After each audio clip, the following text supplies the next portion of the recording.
Evening and welcome to episode 23 of This Song Fucking Sucks. Today's guest, Katy Irizarry, can be found at Merciful Kate with a Y on Twitter and Instagram. You can find my good man JP Von Hitchberg at Schwarzenegger.com and DinosaurDick.com. You can find me at JeffCalmback.com. Don't forget to find my EP, This Is Not Here, on iTunes and Spotify and all that baloney. Check out my buddy Leonard Feingold with the Northern California Spasmatics at Stars in Vacaville on Friday, November 11th, or Dan's in Walnut Creek on Saturday, November 12th. Like the show? Find us at Facebook.com/TSFnS. We're also on Twitter at TSFnSucks. Don't forget to subscribe, rate, and review on iTunes, and tell a friend, make an enemy. Technical issues were experienced during the recording of this podcast, resulting in inconsistent audio quality. Deal with it. Every morning there's a halo hanging from the corner of my girlfriend's four-post bed. I know it's not mine, but I'll see if I can use it for the weekend or a one-night stand. Today we listen to Every Morning by Sugar Ray. This song fucking sucks.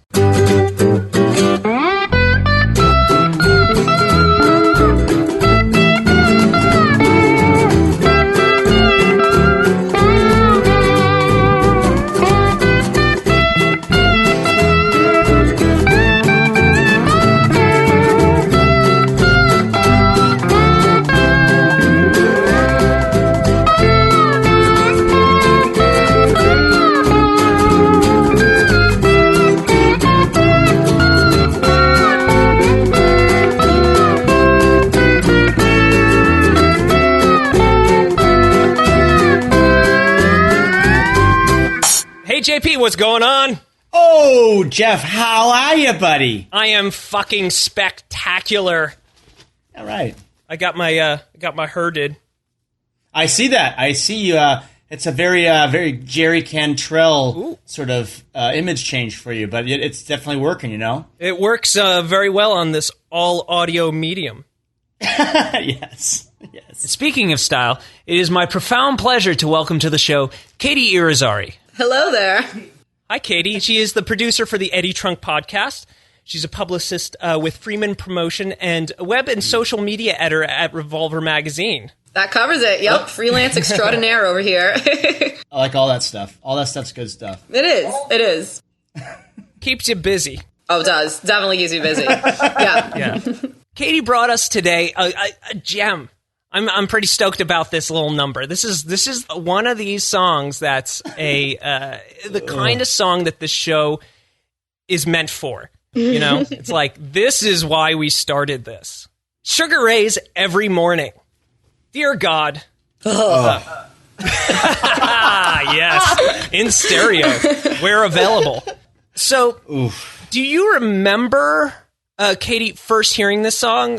When that might have been? It's an old song, so... I had to be, I guess, a kid because it's from the 90s. Right. And I remember, first of all, I remember hearing it and not really knowing the lyrics. Like, it's my girlfriend's four-post bed, and I used to hear it as pro-pro, and I'm like, who's pro-pro? I don't understand. Pro-pro. So I guess that's my earliest memory of this song, of not knowing who pro-pro was. But it turns out there is no pro-pro, I just can't hear. I actually thought it was my girlfriend's front porch bed. I didn't know until last night. And I was like, oh, so his girlfriend sleeps in the front porch. Okay. I totally thought this whole time, and you sent me the lyrics last night, and I was like, four-post bed? Wait, what? It's very specific. It is. Unnecessarily. Why would it not have four posts? What, a three-post bed? Aren't beds four? Yeah, I don't understand. Yeah, Does she sleep in a circle? I don't know. One of those beds that goes around on like a Lazy Susan that they used to have, oh my God. Or a heart-shaped bed when they used to have. Yes, like a heart-shaped bed. Yes. Like those weird places in the Poconos where people would go to do blow in the 80s. Yes. And then they also had the jacuzzi champagne glass. Yes. Oh my God, yes. I want one of those for my house. Lots of blow and like key parties. Yeah. Sounds like my kind of jam. JP, when do you remember first hearing it? Oh, well, it's my first semester at school. And I remember hearing it. And again, because this time period keeps coming up, this is definitely a time capsule song. Yeah. In so many ways, especially for that time of 1999, because that was when the suckiest of the suckage of the 90s really came to the apex. And I think this is probably one of those songs where when I heard it, I was just like slapping myself in the forehead going, how the fuck is this song so popular? Oh, yeah. Like I could not comprehend. And actually listening now today, because I haven't heard it in so long, I'm like, how the fuck? I even wrote it down. I'm like, how the fuck did this happen? How the fuck did this happen? Yeah, it's very like, it strikes me even more than their other song, which I don't even fucking remember. I didn't even know they had another song. Yeah, no, they did, because it's the same fucking song. I just wanna fly on the road, I'm so high, your arms around me, baby. Oh, wait, Put your arms around. Song? No. I really thought it was one song. I mean, it is. I mean, don't get me wrong, it's the same song. They just wrote the same song twice. Yeah. They wrote it twice.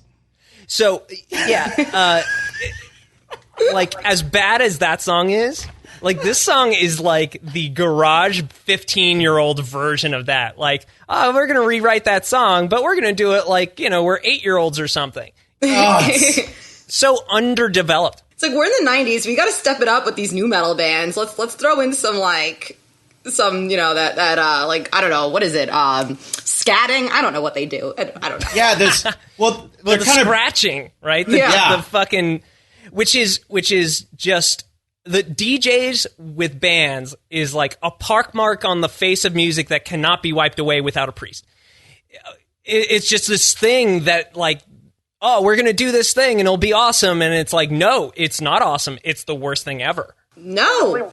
There's only one band that did it the right way, because they did it, well, they probably didn't start off that way, but they turned it into making the person play the DJ table. Is that what it's called? Yes. The turntable, maybe? That's the one. No, I'm pretty sure it's DJ table. Yeah, I prefer DJ table. It's the table he puts the turntable on. It's so much more specific, the DJ table. Yes. So, right. Linkin Park, right? That's who you're talking about. Absolutely not. But good one. Aha! No, but Incubus is the only one that actually used it properly, because they had him start using it more as sort of sound effects and stuff, rather than using it as like a scratch table. He would kind of come in and do some things where he's like playing samples rather than necessarily than playing scratchy stuff. And it took a lot of time. It took a lot of time for them to kind of settle into that. Like, it took 6 albums or something. But they figured it out, and now he's actually playing keyboards live and stuff too. Oh, thank God. Well, yeah, I feel like because we defend Incubus a lot on the show, because we both kind of like them, but I feel like I they like kind Incubus. Yeah. Woo! No, I get on board with Incubus. Yeah, I feel like they got to a point where, like, oh shit, we can't do that. This isn't cool anymore. And they kind of just like started quietly sweeping it under the rug. And it was like around like Make Yourself or something. Like, okay, we're gonna kind of. They hit it. They hit it in there, and they used it more as like a sampling. So it was like a little like, oh, that was a little embarrassing, but we're still a good band. We're still a good band, and like the music kind of made up for it. It's like, I don't know why this made me think this, but I felt like the DJ in a band thing is like if you accidentally got someone pregnant and the kid turned out to be Damien from The Omen. I don't know why that made sense to me when I wrote that, but... I get it. I feel you. Okay, good. I feel like, why is the DJ's name DJ Homicide? Because, like, listening to this song... Blat, yo! I didn't even know that the DJ's name is DJ Homicide. I know. It is fitting. It is fitting, because I wish someone would kill me when I'm listening to it. Singer! He's the DJ of what you wish you were a victim of when you hear that song. At least if he shot me in the face, I wouldn't have to hear the goddamn song. This song is just, the band looks like they're just collecting a check. Yeah. They're like, all right, let's do this. I'm pretty sure that the drummer's collecting a check, because they say the drummer's name is Stan Frazier, but all I hear is a MIDI keyboard program drums. Yeah, it's just a loop. It's pretty much just the worst drum sound ever. Dude, there's no way that these are live drums. There's just no fucking way. I think it's just they did a loop and maybe like he played to it and they like kind of mixed them together, kind of like Michael Jackson style, but not good. It's still like, what if Quincy Jones was not talented? Yes. What would that be like? Here you go. Oh. Wait, did Quincy Jones produce this track? No. I really hope That's not. actually insulting to Quincy Jones. Oh, very much so. It's insulting to everyone involved. It insults me to hear it. Yes. See who did produce it. MC Rebel did rapping on it, so there's yeah. So edgy. Yes. MC Rebel. I'm a fucking punk rock, bro. I don't know. I picture MC Rebel being like Pee Wee Herman, like, I'm a rebel daddy. Like, A loner. You don't want to get mixed up with a guy like when me. I hear that song, that's the only kind of rebel that I could associate with that. Let's see. Producer David Kahn, Kahne, an American record producer and former record company executive. Paul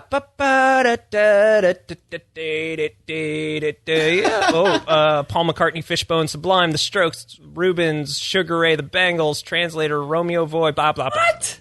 How did Sugar Ray get mixed in with that? Like, it's like, what? I know. All right. I know. Yeah. You're like, Okay, then. oh, okay. Yeah, I don't. All right, Beatles, the Bangles. It's like a Sugar Ray. It's like two Jesus. legends and in a heaping lump of shit. It doesn't make any sense. It's a shit sandwich on legend bread. Yeah, it is. It is. I bet he just like threw up his arms and said, all right, whatever. Well, he also worked with Linkin Park as well in some of their earlier work, which we all know Linkin Park is the greatest band of all time. So there's that. Who's we? cricket. So it starts with this guitar lick that it's just annoying. I guess it's okay. I don't know. It's like, why is there this acoustic guitar lead thing? It's so neutered. Yes. Wilty. It's a wilty guitar line. Wilty.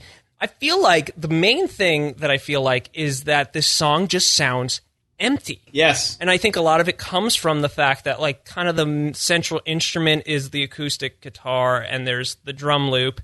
And there's a bass line, but for some reason it's not filling up the space right for me. It's not, it feels like there's this whole area, lower middle area where there should be, music or something that's just not there. So it's like, it's one of these songs where I listen to it and I'm like, so when's the song start? Yeah. Yeah. Well, the bass line it's very melodic for one, which is weird. Like it has this super melodic bass line, so it's almost like he's trying to say something and he has this really round tone that just kind of like, not rumbles, but like, I don't know, fluffs through the bottom, I guess, part of the song. That's how I hear it. He's like not holding it down. And that's why I'm like, Yeah. no one's really holding it down. Like, I guess there's the drum machine is just looping, but that's nothing. That's meaningless. And the guitars are just kind of too fluttery to fill up anything. And then, there's Captain Scratch-a-Latch going on. Just Captain Scratch-a-Latch. Oh, yeah. Is that his name? taking a dump all over everything. I think the thing that makes it feel empty, too, is the fact that the song has almost zero expression in it whatsoever. Yeah, Just kind of sits in one spot. It's not really dynamic, and it just kind of floats through.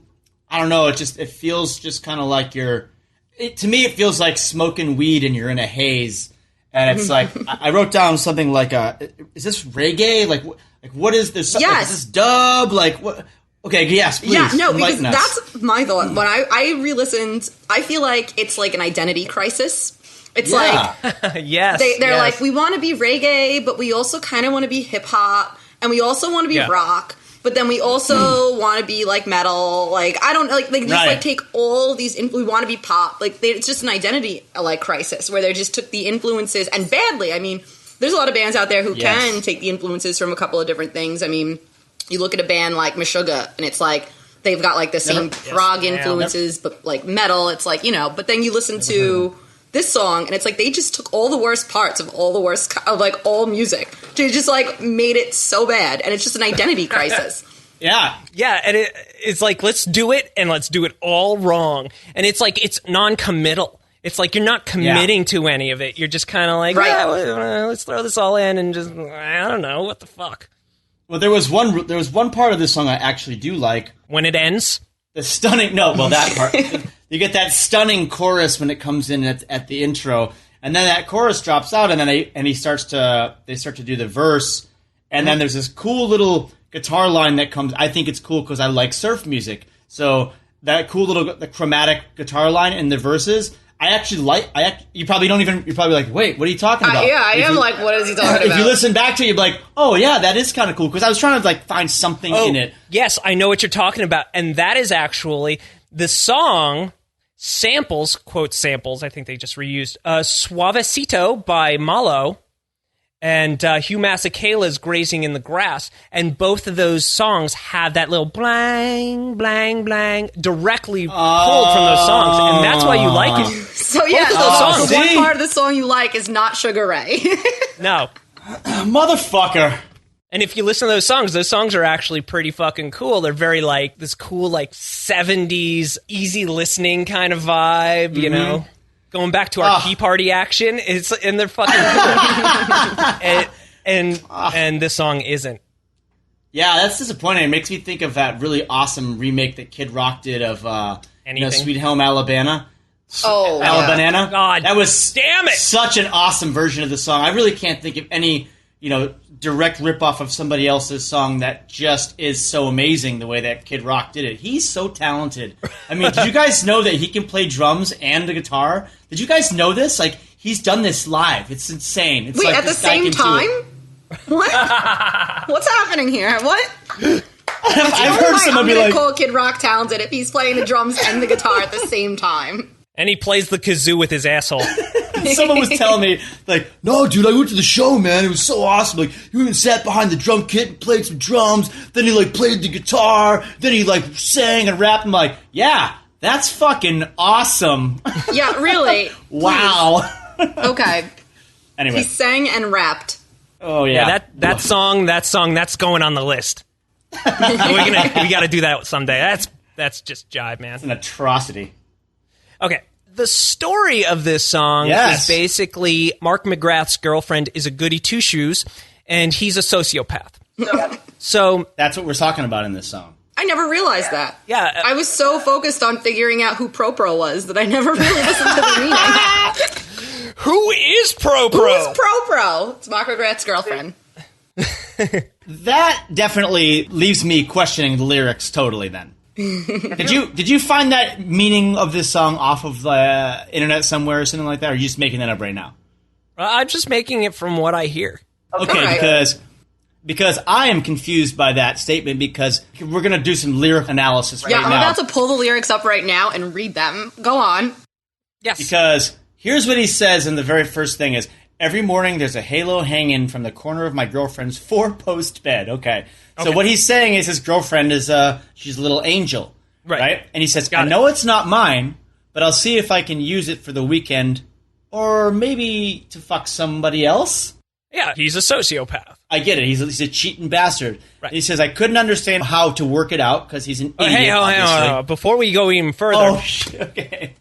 So right there, that's basically my summation of that. But one thing I want to take a moment to look at that and do just a little more. I'm gonna nitpick a little. Yeah. May I? Please, by all means. Okay, thank you. When we get over to from the corner of my girlfriend's four-post bed, huge pet peeve, putting the emphasis on words that don't get emphasis. Oh, yeah. Yes. From the corner of my girlfriend's four-post bed. You don't go around saying, I came from the store to get some milk. That doesn't make any fucking sense. And when you emphasize those words, I mean, musically, you have to put those emphasizes Yeah. in that spot because that's where the melody puts them. It's like that's where they go. And it just so happens that you put the wrong words there because you're an idiot. Yeah, it starts to make you sound like Christopher Walken. Why are we doing this over here? It doesn't make any sense. Of the four-post bed. I would enjoy this song if Christopher Walken sang it. I'd be okay with that. Yeah, what would that sound like, JP? You want to get on that? Yeah. Might as well. I did it already. I'm sorry, buddy. Dance, monkey! Dance! and then what you do is subconsciously you take those emphasized words and you piece them together because you're not really listening to the unemphasized, the articles and the thes and stuff. Those aren't important. Your mind skips over those. Right. And that's probably where you got pro from because when you set the lyrics all fucked up, it doesn't sound like English anymore. It sounds like pro. It does. Yeah.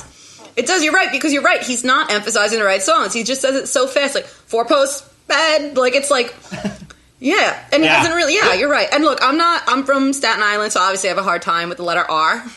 But, like, if you're going to say, like, 4-post, like, say the R. Come on, man. Like, post. Like, what are you? What is this? JP has problems with ours because he's from Massachusetts. Oh, well, oh, wow. You're worse off than I am, man. I'm sorry to hear that. fucking wicked, you know what I'm saying? God. So now, you can continue. I'm done with my rant. Okay, so, and you're totally right about that. It's tough being right all the time. So it's got to be tough, right? So we're talking about a sociopath, and I totally understood what you're saying when I read this. Shit. I'm sorry. One more thing. I'm not done. I thought I was done nitpicking. That motherfucker is so out of tune. He's so fucking out of tune. And like, that. He's singing these harmonies, and they're all out of tune. And it's just like, everybody, there's a halo. It's like not even close. It's a good thing he picked, basically, I think he's maybe going like a fifth or a third. He's not going very far, so he can kind of, a lot of the same notes that are happening there. Da, da, da, da, da, da, da, da. It's like, and he's chopping it up like that, too. So that makes it a little easier to try to sing to it. Yeah, you're right. Yeah, there's no, like, real melody to the actual lyrics. He's just kind of like, it's monotonous. Yeah. It's monotonous. I think a big thing is it's totally out of his range. Like, it's very uncomfortable. You can hear he's screaming. He's yelling in the studio. You can hear the roughness of his voice in certain parts where he's straining for those notes, and I hear it, and I even wrote down, I was like, dude, he does not have a good voice. How this happen? No, he doesn't. Yeah. Is it because he's good looking? That's it, right? He's a good looking guy? 100%. I don't, maybe I'm just so, horrified by his actual music that I don't find him good looking. But to me, also, I could see, because he's got that bro look that, he's not like a typical rock guy. He's like a bro. Yes. He was very popular in high school. I'm sure. He's the broiest of the bro. Yeah, very, very spiky. Way too sparky. He's got this kind of, if Guy Fieri were in shape kind of vibe going on. If Guy Fieri were in shape, yeah. Oh, my God. Nail on the head. They can do a before and after photo together. Oh, my God. That'll be like the weight loss supplement commercial. Guy Fieri will be the before, and Mark McGrath will be the after. Take this pill, and you'll look like this. It's called meth. Meth. In that chorus, I could imagine Dave Connie going, do it again. No, that's not it. Do it again. You're flat. Do it again. Fuck it. Just keep it. And it's like, at that point, they weren't really subscribing again to the auto-tune as much as they are. Like, now it would just be like, it would sound like a fucking synthesizer. And I think he was whipping him to do it again so many times that, he just lost the feeling because he was trying so hard to get it technically as close as possible to musical. And that's the best they could get. Do you think, because I feel like maybe they were just like, let's just pump out a hit. So let's take all of the all the concepts and all of the parts from what's hit and what's fresh and what people like on the radio now, and let's just lump it together. I feel like the producer at this point, or the A&R guy, or whoever was supposed to be supervising this shit, did not have quality music in mind. They were just like hit. And they just that's why there's so many different elements. And if you think about it, it's all elements of music that was popular. Sublime was popular, so we got the reggae. Linkin Park, and like Beastie Boys. You got the what was it? DJ tables, the turntables. Yeah. So I don't even think anyone was like, let's do this again. Let's make it more melodic. Let's whatever. I think they were just like, well, this is popular, and this is popular, and this is popular. So let's just make it one thing. And I don't think anyone really focused on the quality as much as they focused on, not the actual quality as far as like the piece of work. They looked at the quality as far as like, what will the radio like? What will people who listen to the radio in the Midwest enjoy? Yep. Product. Music by committee. Yes. Yep. It's like some suit going like, here's what we need. Here's this was before trending, but if this were now, they'd be like, here's what's trending. Do that. Yes. Well, what else? I mean, how long was this guy? Sugar Ray? Okay, Sugar Ray is the name of the band. That was always confusing to me, too. Sugar Ray is the name of the band, but the guy's name is Mac, dude. Fucking Mac McGrath. So, So Mark is, how long has this band been a fucking band? I don't know. I'm gonna fucking find out. Are they even still a band anymore? I don't even know. I'm sure they're doing like county fairs and casinos. They're the kind of band that would do like a package tour with a bunch of other like kind of 1-2 hit wonders from the era. So it'd be like them, the Gin Blossoms, and like I don't know, Sponge. Oh my god. Eve 6. Eve 6. Third Eye Blind. All that shit. Lit. Oh yeah. Oh. Yes. That was the one where the guy came flying through the window, right? I came flying through the window. Yeah, and his girlfriend's I think right? that was the one. Drunk. Yes. I'm just trying to think right now. I'm like rolling through like the TRL Rolodex here, and I'm like, what other shit was there that was like around and then disappeared? Oh, that's definitely one of them. All those bands I think still do tour. I do think that these guys are still playing, but like little things here and there. I remember just reading about it somewhere, and like someone was, but it's like they're playing little clubs and people are kind of there bashing them a little bit, I think, or they're like hecklers now that are going to these shows. Okay, hold on. Let me get back to the goddamn lyrics over here. I know. I cut you off, and then we keep getting derailed. There's just so much. I know. There's one song. We can't stay on topic. Good. It's good. No, that's what we like. Yeah. So then he says he couldn't understand or how to work it out because he's an idiot. And then here's the line that doesn't make any sense at all. Once again, as predicted, left my broken heart open and you ripped it out. What? Yes, I have issues with that. So you're a cheating son of a bitch, and you're trying to steal your girlfriend's innocence to use it on your own, but as you predicted, she ripped out your heart. Yeah, that doesn't make any sense. And you got to stop, and something's got you reeling and stopped you from believing. Okay, this doesn't make it. To turn me around again. Hold on, let's back up. I'm reading these lyrics right now, and I am just like, what's happening? What the fuck are you talking about? Yeah.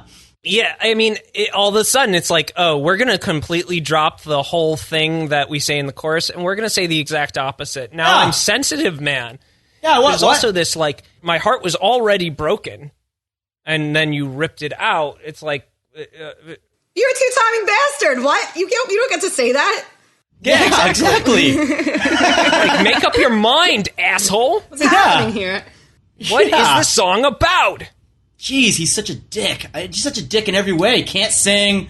He's fucking everybody. I got a broken heart. He's no Chris Isaac. I mean, Chris Isaac, he's always singing about his broken heart. We know that he's a dragon slayer. No doubt about it. But he's never saying it in the same song.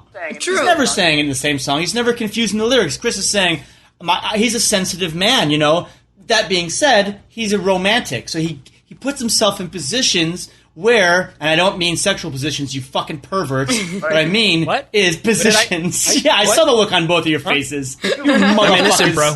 Innocent. But he's not in a matter of a chorus to a verse changing his stance on the romanticism of his life or the song that he's singing, because he's a fucking pro songwriter and he's was a crooner, and he knows how to do it the right way. This nonsense right here, regardless of if he's a cheating bastard, I don't know about that. He doesn't say it in the song, but this guy, this motherfucker right here, this guy, Mark McGrath, needs to fucking go down in flames. He doesn't get fucking legs broken. I'm gonna call Tanya Harding. I'm gonna set it up. Oh my god, jeez. I got it out. Boston much? 90s reference all over the place. Got it out. Yeah. So where is Tanya Harding now? This is the show that asks the important questions. Like, where is Tanya Harding now? Just stay on message. You can't stay on message. That's the problem, Stay on message. It's like you have a song and it's about how you're an underground player. And also I'd like to add that the idea of his stealing her innocence sounds like he's some kind of gremlin from an 80s horror movie. Like he's like a Freddy Krueger of, I will take your innocence and I will eat it. Like he goes around finding children and just like spiritually rapes them and then like, I don't know, shits it out and little fucking gremlins come out and they run around and they, I don't know, toilet paper people's yards or something. We're spitballing here. It could be anything. Really, it could be anything. We'll do a treatment. We'll send it out to Hollywood. It'll be great. Straight to download. Got everything you're saying right now. Got it. It'll be like Labyrinth, only not good. Yes. one of the best movies of all time. Oh my God, my favorite. That's going to be the tagline. Mark McGrath, Innocence Devil. It's like Labyrinth, but not good. Yes. Labyrinth, just not good. Innocence Shitter? It's like, well, David Bowie's dead now, so let's just find the worst, most washed up person from the 90s. We'll get Mark McGrath. I do have to give him, I'm going to give him props for one thing. Got a big dick. Well, first of all, there's the Sharknado thing, so he should just stick to that. But also, when VH1 used to have Rock and Roll Jeopardy. Oh, yeah. Yep.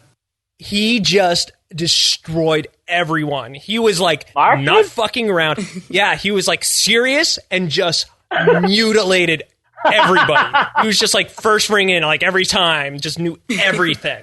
That's awesome. Yeah, so he's got that going for it. And he's a beautiful man. He's pretty. You fucker. There you go. He's very pretty. I'll add one more thing to that. I don't know if you're familiar with the Netflix series Lady Dynamite with Yes. Yes, and he made a couple of cameos on that. That's and what's her name? I can't right. think of it. Maria something. I don't know. My brain Maria is- Bamford. Oh, Yes, I love yes. Maria. And- I love her. My favorite, one of the best things is when she's like sitting in the pool. She's like, Mark McGrath, why are you angry? Did I disappoint you sexually? It's so amazing. I forgot about that. Thank you so much. But he was pretty excellent in that. He definitely was.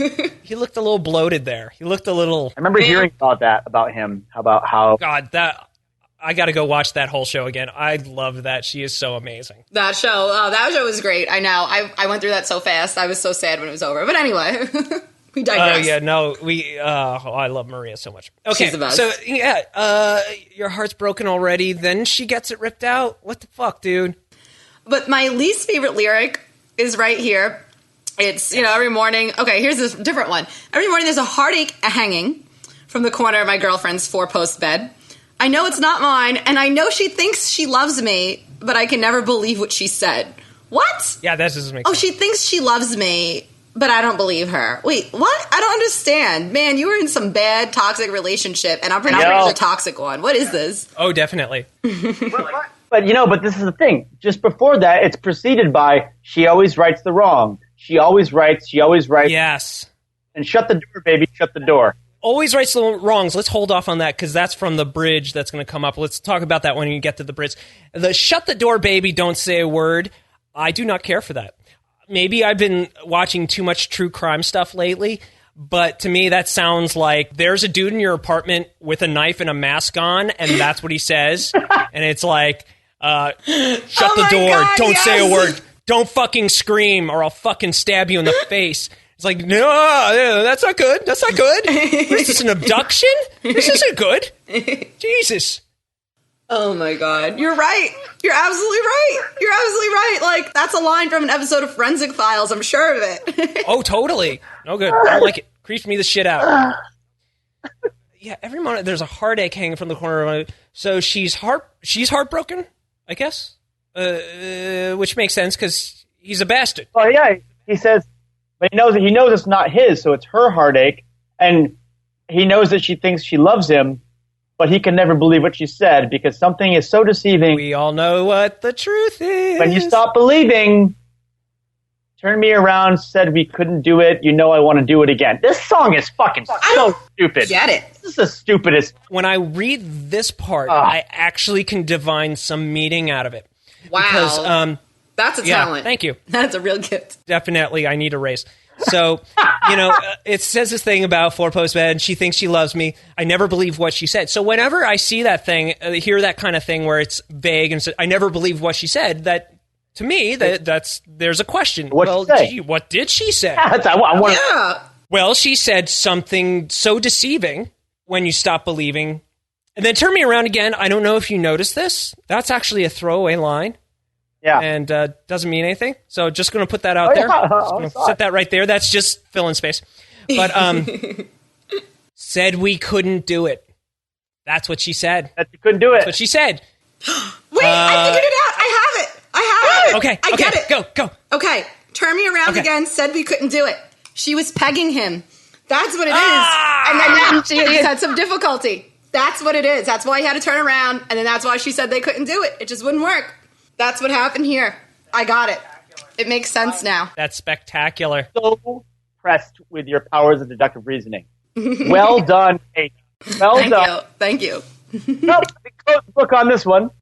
Yep. Okay. All right, we're done. These are Pulitzer award-winning lyrics, guys. All right, look at that. This whole song is about being pegged. Oh, that changes everything. Man, nailed it. Literally. I see what you did there. Yeah. I just caught on. I'm the slow one. So here's my thing, though. Why do you think she might be like, you know what, I can't handle this pegging thing? Is it like she's like, this is grossing me out? Yeah. I don't know. Maybe the toy was too big. Maybe it wasn't size appropriate for his orifice. I don't know. Too small. See, he doesn't specify. That's the problem. That's the real problem. Maybe he's incontinent.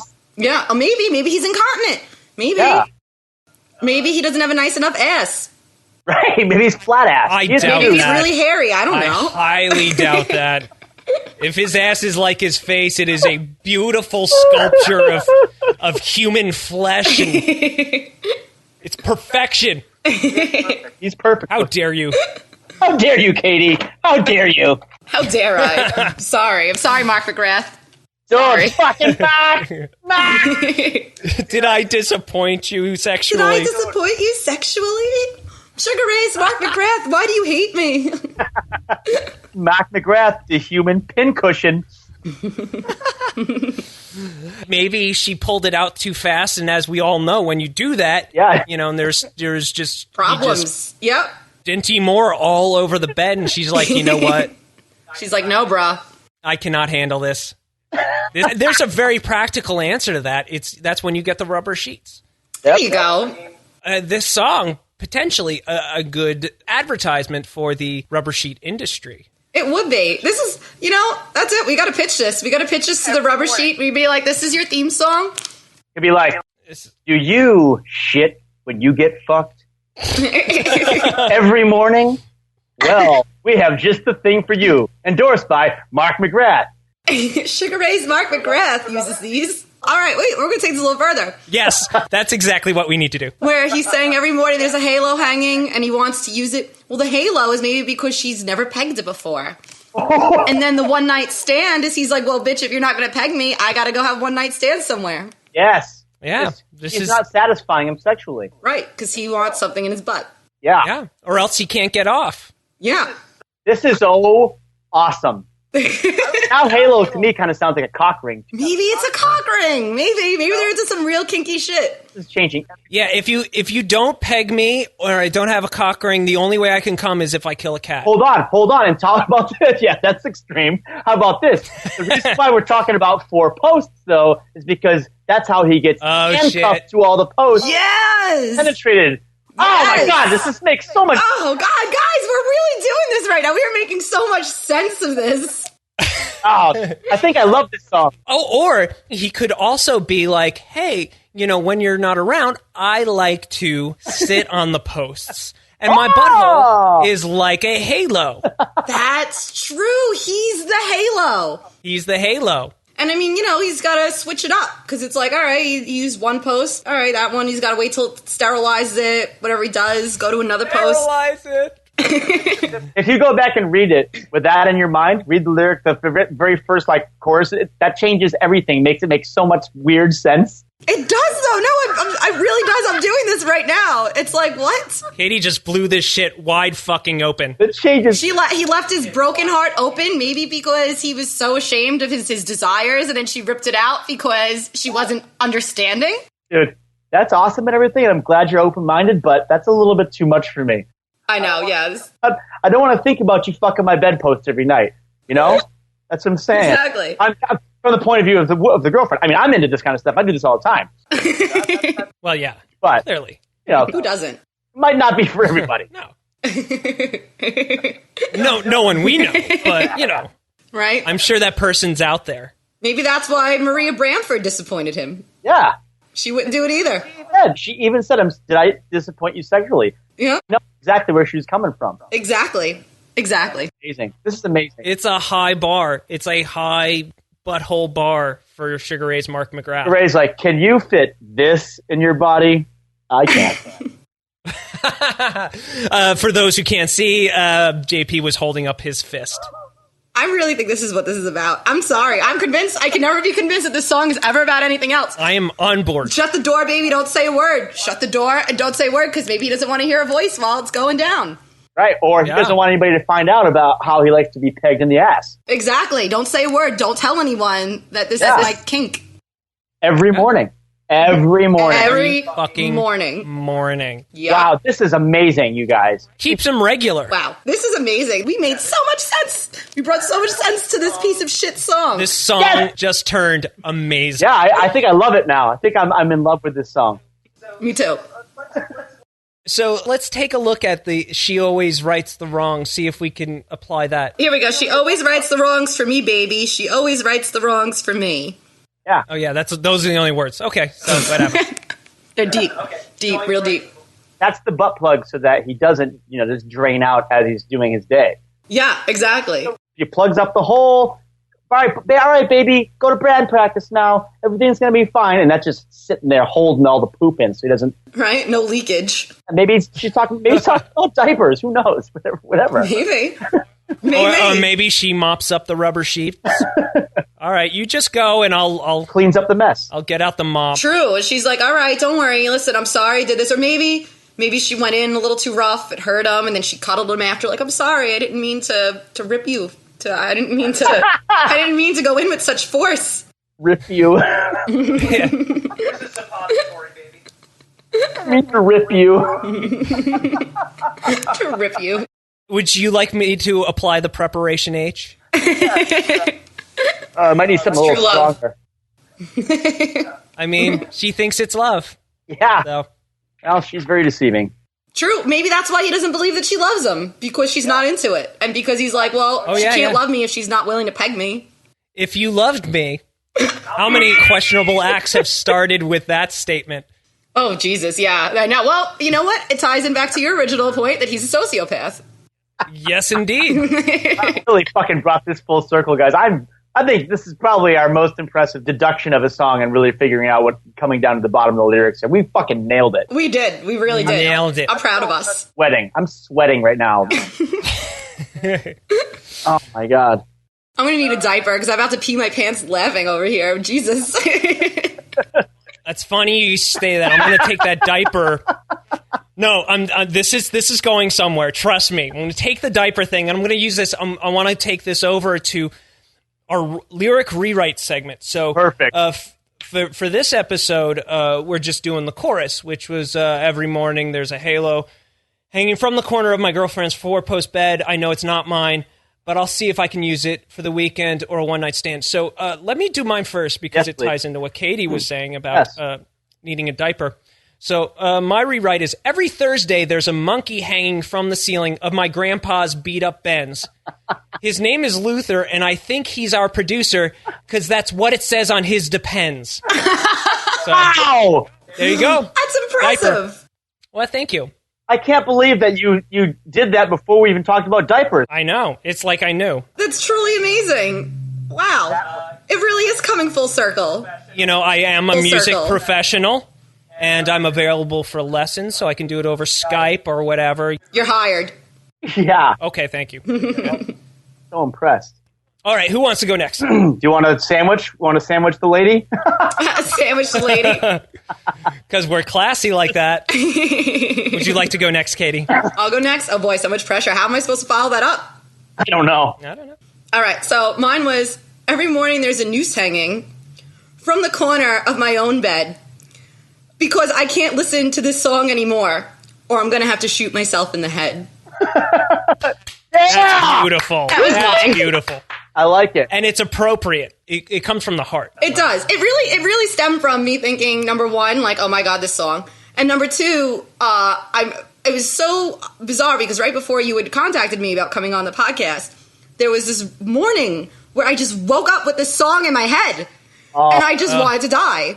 And that's why I thought it was the same song, because then I started saying, I just want to die, you know? It was so bad. And I just thought about that morning when I was like, dear God, I hope I'm having a stroke right now. than to me, having to translate these lyrics into something that I could relate to. That's something I think we all can relate Yeah. to. Yeah.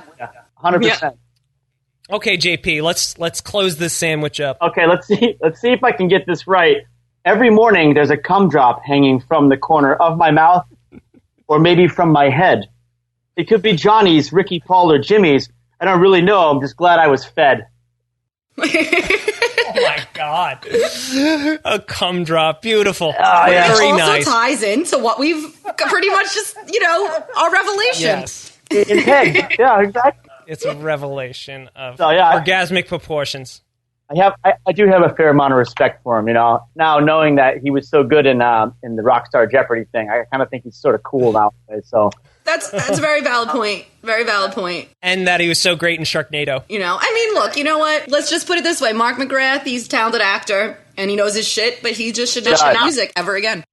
I'm with you on that I one. think that's fair. I respect him now that I know that he's, really kinky and open minded. That he's into butt stuff. He's into butt stuff. He's into some role reversal. I don't know. God bless him.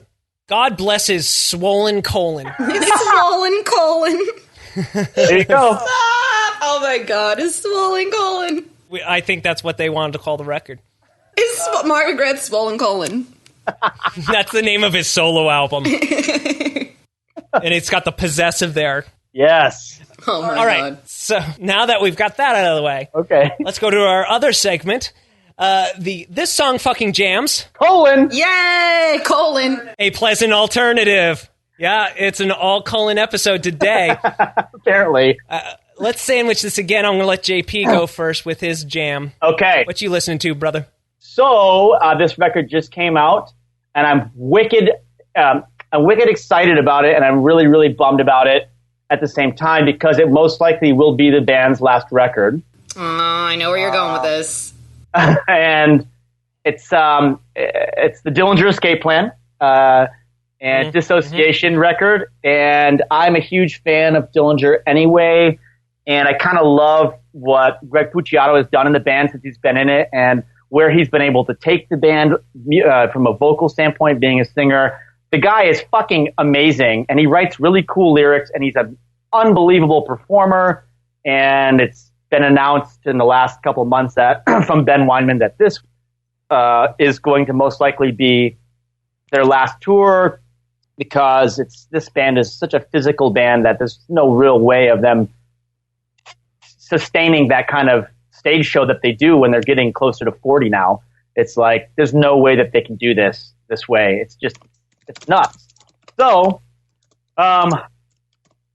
the cool thing about this record, the song that I picked is called Symptom of Terminal Illness. It's the second song on the record. Yes! Yes! Oh, so much yes. And so I love that somebody fucking knows the fucking song, dude. Yeah! I swear to you, I almost picked Honeysuckle from that album as my song, but go on, yes. That's crazy.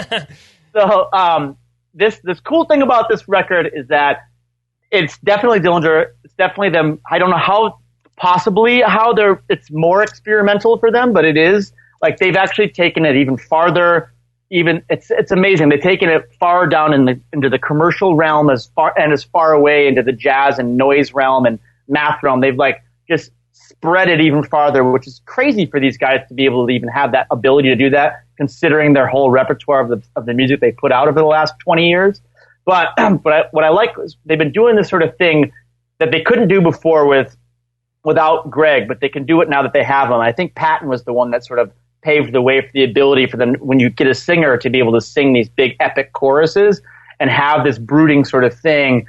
Greg comes in with these just the great melodies, and so you have this sort of pop element to the heaviness of the weirdness of Dillinger. Well, this particular song, though, The Symptom of Terminal Illness, is a song that isn't on the spaz side of Dillinger. It is the sort of a brooding, dark as fuck, and it has these really cool, just the way it starts with this guitar line and it's like in 5/4, but they kind of keep switching from 5/4 to 6/4 throughout the whole entire song, which is really fucking cool. Which why wouldn't they? Why wouldn't they? But it also creates a sort of a sense of urgency, or when that line steps on itself in the 5/4 part of it when you get to the chorus and whatnot.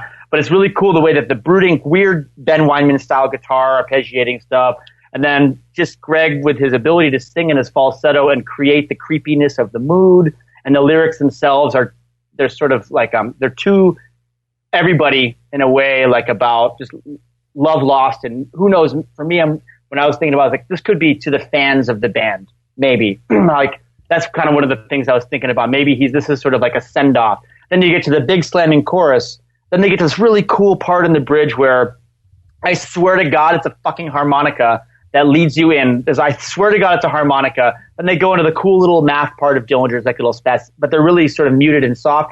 Then there's a fucking bandoneon. I swear it's a bandoneon. So I don't know what kind of instrumentation or what they're putting into the arrangement of this song, but they just took it from they've been doing this for a little while, but they're really just stretching it out. They're sort of like the palette that they use to color their music. And the song it's sort of beautiful in a lot of ways, and it's sad, and it's sort of everything about it, from the mood to the lyrics to the way that it wraps together to the meaning of what you're reading and or listening to, reading or hearing from vocally or musically, is the opposite of the Sugar Ray song, where it doesn't make any fucking sense unless we're talking about getting butt pegged. This song is like everything. It's like when I think about what good songwriting is with lyric and singing and stuff. This is one of those songs, and it is. I don't know. It's sort of poppy in a way, I guess, sort of, kind of, but they've been doing that sort of stuff in their music lately, and I actually really like it because I love melodies. So when you have the ability of having a singer that can do it the way that Greg does it, it just works. And that being said, every other fucking song on the album is stellar. I mean, Honeysuckle is fucking ridiculous. Like, this album is just, if you could have a send-off album of a band that's like, okay, this is our last record, and then we're gonna take an indefinite hiatus. Boom, here's your album. And it's like everything you could ever want as a fan of theirs is right in this one album. So, here's to you, Dillinger Escape Plan. I love you guys. I can't wait to see you on Sunday. They're going to be here in LA, so I'm going to be seeing them on Sunday. Nice. So I'm going to try to get my face bashed in by Greg somehow. I mean, he comes out into the audience the whole time anyway, so it's a matter of being in the right spot. When I saw him in New York, the entire audience ended up on the stage at the end of the show. So saw that video. It was so awesome. It's fucking crazy. Possibly my favorite thing of all time. I think they were at the Virgin Megastore or something. Yeah, I love that. Doing an in-store. He's like walking on people's heads. Oh, and yes, he just runs on top of people like he's fucking Jesus walking on water. It's like, yes, that is the most amazing thing in the world ever. You guys awesome. Hell yeah. I've been meaning to do that. Someday I'll get that done. We'll see how it works out for me. So, Katie, what's been your jams lately? What's been the song that you just can't shake? Well, it's funny because I almost picked Honeysuckle. Symptom, by the way, amazing. But then I decided, you know what? There's actually something else I've been listening to that I'm kind of obsessed with. And it's Every Time I Die. They just put out a new album. And they did a song that's really outside the box for them. They did a song called It Remembers. And this features Brendan Urie from Panic at the Disco. So obviously when I first heard that they did a song with a dude from Panic, I was like, It is off the beaten path for them. It is. It's not hardcore. It's super melodic, filled with clean vocals. But it is amazing. It's got this groove to it, almost kind of like a stoner rock Monster Magnet kind of feel meets Every Time I Die. I know it's a weird combination of things, but that's what I get from it. It's and again, I mean, it's funny because earlier we were talking about Sugar Ray and how when they blend elements it just sounds like shit, but this is an example, and Dillinger would be another example where a band took elements from a couple of different genres that don't necessarily belong together, right? You know, where I hear some groove, some hardcore, even like I said, stoner rock, and they made it into this like amazing masterpiece. The lyrics, I mean, the whole album, cover to cover, the lyrics are really, really deep and really, really raw. It's about the frontman, Keith Buckley. His wife, right when she was pregnant, about to give birth, suffered some severe complications. She temporarily wasn't technically alive. She had to be revived. Luckily, her and the baby both survived, but there were some moments where he didn't know if he would have any family because neither of them were expected to. Oh, man. So, I mean, it's a really, really crazy, really intense album lyrically. And this song itself is another one where, at the end he's saying, I thought I settled my debts in the car on the ride home, but I still got hell to pay, which is him talking about, or at least I assume, about how it's like, okay, he probably on his way home was, because the whole thing, by the way, was he rushed home after a show and sped back to Albany to be with her. So it's like, could you imagine just being in a car ride, not knowing what's going to happen to your loved ones, racing to them and not knowing if when you get there that they'll be like dead or alive, which is it's just intense. No, can't imagine that. No, I can't either. And I mean, the cover to cover, this album's a masterpiece. I've always been a fan of Every Time I Die. Actually, I got into them a little late in life. Like, I feel like I should have listened to them sooner than I started to. But this album, to me, is just the pinnacle because it's just, like I said, raw. I mean, even like the emotion in when you hear Keith Buckley's like vocals, he's always been, really emotional. He's always been really powerful, but there's just something extra cathartic about it that you can hear. So I definitely, that song itself, I mean, that whole album, I will start with that song and then put it on shuffle because it's just so good. And again, it's unusual because it features, a duet with Brendan Urie from a band that is so opposite Every Time I Die, but it works. It works excellent. So that's the song that I have been definitely obsessed with. And Dillinger, I just want to give a couple shouts. Dillinger, Meshuggah, Opeth. These albums I can't stop listening to since they've come out. The new Opeth record was surprisingly awesome. I have kind of lost my love for Opeth. I did not like Heritage. I kind of liked the one before this one, but this one I've actually been listening to again, and I'm glad because I don't know, they kind of, I don't know, I'm really happy. I'm sorry, I know it's not an Opeth talk, but I was super happy about this album. I know it's not an Opeth talk, but I do want to just add something to what you just said. I believe the reason why this album is so good, because I agree, I was the biggest Opeth fan, and then what was the album that came out? Porcelain Heart, with whatever that album. That was when I was like, what the fuck is this shit? Like, there was a couple of good songs, and then everything went down.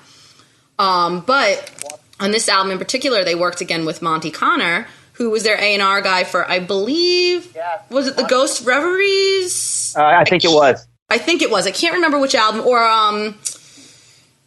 which album was it? I don't know. Whatever album it was, but I think being back with him again, he's an extremely hands-on A&R guy. He doesn't just say, okay, this is good. He will sit there and say, I think you should do this. I think you should change this. And I think his influence really impacted how good this album came out. Yeah, it's because it's definitely like stoner rocky, classic rocky, but it's but also really prog and just really so cool. And I was so happy when I heard it because I was like, I guess I'll give it a listen, and then I haven't stopped listening to it. And I was like, that's the first time. Pale Communion and Heritage were like, I've listened to them 3 times, and I gave it 3 times and listened, and it didn't grab me. Neither one of them grabbed me. But this one is like, I can't stop. So agreed. Definitely. Anyway, I know that was, we kind of threw it. We went off on a tangent there, so we'll conclude that. Okay. I'm done with all of my new music shouts. How about you, Jeff? So, nice. I'm going to go with a little classic action. Please. My jam lately has been the song "Got Me Wrong" by Alice in Chains. Ooh, all right. That is an excellent choice. From the 1992 Sap EP. Awesome. Doing a little jamming with a buddy of mine, a coworker, and thinking of some songs that have some great harmony stuff that we can do when we just do acoustic. And perfect example of that acoustic Alice in Chains thing. And yes, perfect song because it's the mood, right? They get the mood so perfectly. Explosive chorus. Yes. Oh yeah. Spectacular harmonies. Obviously. Yeah. And interesting chord choices. Very interesting chord choices. Going outside of the key in a way that makes so much sense. Just makes it a little demented. Just, everything that they're great at. How they can kind of ride that line between being a dark band and at the same time be so painfully catchy. It's like they just nail it so perfectly. That's so hard to do, and they nail it. It is. They do. It is. And that song in particular, it isn't necessarily an upbeat song, but the chords that they use are a lot brighter than you would expect for something with that kind of a tone lyrically. They work their way there, too. Yeah. So it's like, it doesn't happen until they get to that, whatever you call that section. Da, da, da, da, da, da, Yes, da. exactly. And they get there. That's your only, okay, now we're going to be major. But what's amazing about it, too, is that it's so dark in the other sections, and it's so bright there, but none of it sounds heavy-handed. None of it sounds like they overdid it, or they tried hard, or anything like that. It sounds so natural, and it sounds so real and so honest, that it really speaks to people and the way they feel. The way I feel. Yeah. Yeah, me too. Lyrically, Alice in Chains always has a few lyrical, Well, that's Jerry, though. That's Jerry. Jerry's contribution to the lyrics are always never even close to touch Lane's lyrics. Because he didn't, the lyrics that Lane produced, you could really only produce when you have that kind of pain in you. Yeah. So when someone else comes along, maybe they have some demons, they have some pain, they have some whatever, but they're not going to be able to really convey what you're trying to convey if they're not on that same level. Exactly. And I always hearken to the song, do what you want to do. Go out and see it. It's so fucking lame. I still like that song. Like, the lyrics are so dumb. And it just, but yeah, there are some... And it's another upbeat, that's another upbeat one. It's like... Yep. But what's the chorus on that? That one's got a great chorus, too. It's like, heaven beside you. Oh, yeah. Hell within. So lame. I don't know. Sorry. I love Alice in Chains. I never liked that song. I don't know. I still love the song. I'm not gonna lie, I like that song, but I get it because it isn't. Yeah. It is definitely unusual for Alice in Chains. When you dance like that, I know. I ruined it for everybody. You're gonna hear it next time you hear it. You're gonna just picture me going, "Do what you wanna do." Hey, I'm never gonna stop picturing you doing that because it's so hilarious. Yeah, it's for those listening. It's kind of Carlton. it's like the Carlton. The Carlton. Yeah, yes, he's doing the Carlton. It is. But it's like a burly man with a beard doing it, which makes it even funnier. Not unusual. Hey. Okay, so anyway, back to Alice in Chains and Got Me Wrong. It's so fun to play. It's so great to go to that place and to try and sing it and not mangle it and sing those harmonies. It's so fun. Agreed. I agree, and I just wanted to say I think it's really interesting how synchronicity works out sometimes in life, where I did make the comment about you having the Jerry Cantrell haircut today, and then you bring up... That's true, you did. Oh, I had forgotten about that. Yes, you did. And I guess I'll lead it in right now. So if we would like to do the recap, I did take down some notes as the 3 things I learned. Yes. I would like to call this, What Did We Learn, Children? Yes. Okay. Well, I'll tell you what I wrote it down as we were going. I can't wait to hear this, by the way, because we've learned some shit. Yes. That's for sure. Oh, yeah. So I learned that Mark McGrath is a skinny Guy Fieri. That's what one of the good points here. He's the after pick. Yes. And I learned that this song is about Mark McGrath getting pegged. I think that's like that's really the big uncovering. The biggest takeaway, yeah. That's the biggest takeaway. That one absolutely had to be there. Yeah. And I learned that we got to figure out how to get a segment called God Bless His Swollen Colon.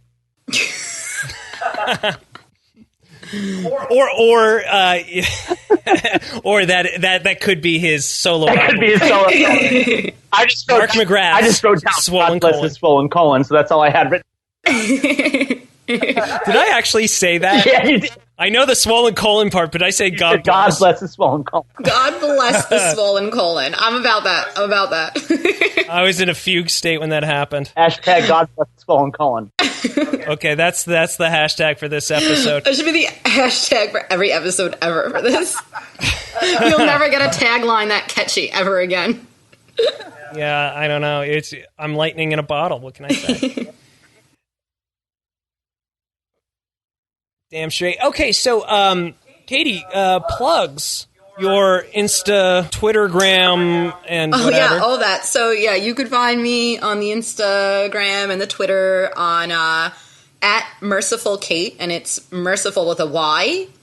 Like Merciful Such a good Fate, handle. just change a letter. Thank you. Yes. The best handle. Say it again. I didn't mean to interrupt. I interrupted you. No, that's okay. No, I appreciate that. I understand. I get excited too when there's a King Diamond reference mentioned somewhere, or But yeah, it's Merciful Kate, and that's again merciful with a Y, not an I. Really, I think that's the only reason that this has happened, because like I saw that name and I'm like, well, I got to follow this person. That's the best handle of all time. Well, thank you. I'm so glad that you reached out to me. This is happening, by the way. Really, this is. I saw this, I was like, wow, it sounds like fun. I got to make this happen. Hell yeah. Yeah, it's been great. This is probably. I think this is one of our best ones. I think this is one of the best ones. Yeah, certainly Thank the most you. fun. Very fun. And you did such a great job. Such a great job figuring out the lyrics. I'm just so impressed. I feel so I know. proud parent over here. You know, I got a little bit of a look at oh, Merciful Kate. Oh yeah, motherfucker. Fucking brought it with the pegging answer. Hey JP, what you got coming? I have another Dick show coming up. I don't know when it is. It's gonna be in December. I possibly will be having a Schwarzenegger show on December 1st at the Canyon Club. There will be details to follow. We're waiting to get the information back if that's actually going through or not. And the other one is, I think it's on December 8th in Long Beach. December 8th in Long Beach. It's a Dinosaur Dick show. It's a punk club in Long Beach called... And I don't know. Oh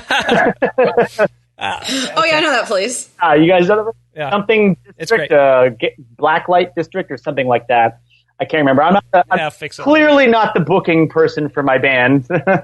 Either one of them. I was like trying to frantically look on my emails just now as you were doing your plugs.